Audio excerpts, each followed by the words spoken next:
नमस्कार, मैं GRS news के लिए गिरीश चक्रवर्ती। आज के ब्लॉग में मैं एक ऐसे विषय पर आपका ध्यान आकृष्ट करना चाहूँगा जो विषय धर्म और धार्मिकता से जुड़ा है, लेकिन उसको लेकर भी राजनेता अधिकांश अपनी अपनी राजनीति साधते हैं। मैं पवित्र माह जो मुस्लिम समुदाय का है, रमज़ान के महीने की बात कर रहा हूँ। इस समय का उपयोग मुस्लिम धर्म के लोग अपनी पूजा उपासना के लिए करते हैं, लेकिन राजनेता इस समय का उपयोग अपने राजनीतिक महत्वाकांक्षाओं को पूरा करने के लिए करते हैं। इफ्तार पार्टियां जो गैर मुस्लिम राजनेता हैं वो देते रहते हैं और उनके ज़रिए ये संदेश देने की कोशिश होती है कि हम भी आपके त्यौहार को मिलजुल कर मनाते हैं। लेकिन कल बिहार में चिराग पासवान और मुख्यमंत्री नीतीश कुमार को इसमें राजनीतिक रूप से झटका मिला। जमीयते हिंद जो मुसलमानों की धार्मिक संस्था है, उसने वक्फ संशोधन बिल को लेकर चिराग पासवान, नीतीश कुमार और चंद्रबाबू नायडू की रोज़ा इफ्तार पार्टियों से दूरी बनाने की सलाह अपने वर्ग के लोगों को दी। निश्चित तौर पर नीतीश कुमार और चिराग पासवान के लिए ये एक राजनीतिक झटके की खबर होगी, क्योंकि बिहार में अभी चुनाव है और थोड़े दिन बाद बिहार में ये विधानसभा का आम चुनाव भी होने वाला है। इस समय चुनावी माहौल वहाँ हावी है और प्रत्येक दल अपने सुविधा के अनुसार अपनी रणनीति को बनाने में लगा है। कांग्रेस भी पलायन रोको नौकरी दो के नारे के साथ बिहार की यात्रा कन्हैया कुमार के नेतृत्व में कर रही है। निश्चित तौर पर वक्फ संशोधन बिल को लेकर जो जदयू का रवैया है, जो चिराग पासवान का रवैया है, वो मुस्लिम वर्ग के लिए खासकर झटका देने वाला है। और इसका उल्लेख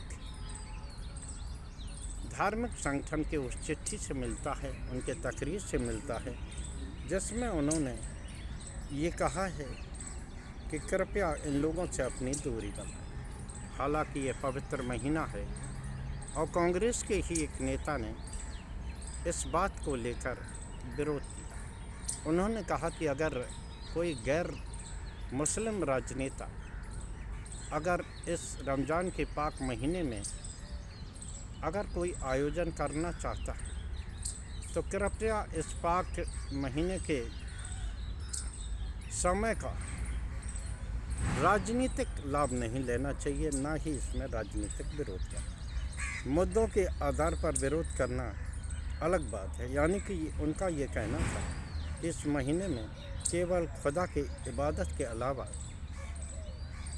मुसलमानों को अन्य राजनीतिक स्थिति से परहेज करना चाहिए। हालांकि उन्होंने ये स्वीकार किया एक तरह से कि नीतीश कुमार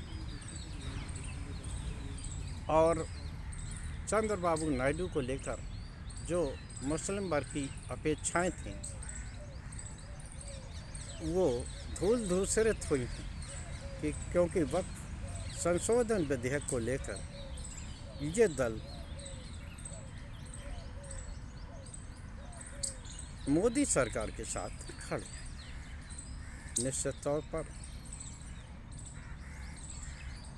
खासकर नीतीश के लिए इसे राजनीतिक झटका माना जा सकता है। एनडीए का साथ देने वाले वो सहयोगी दल भी जो अपनी राजनीति हिंदुत्व के इतर चलाते हैं और ख़ुद को सेकुलर राजनीति का पुरोधा बताते हैं, जिसमें नीतीश, चंद्रबाबू नायडू, रामविलास पासवान जो चिराग पासवान हैं, ये सब लोग हैं जो कि एनडीए में रहते हुए भी कट्टरवाद के समर्थक नहीं हैं और वो उस प्रखर हिंदुत्व के भी खिलाफ हैं जैसा कि भारतीय जनता पार्टी का है। लेकिन इन लोगों की भी राजनीतिक मजबूरी है कि भारतीय जनता पार्टी के बिना सहयोग के इनकी भी राजनीति चलती।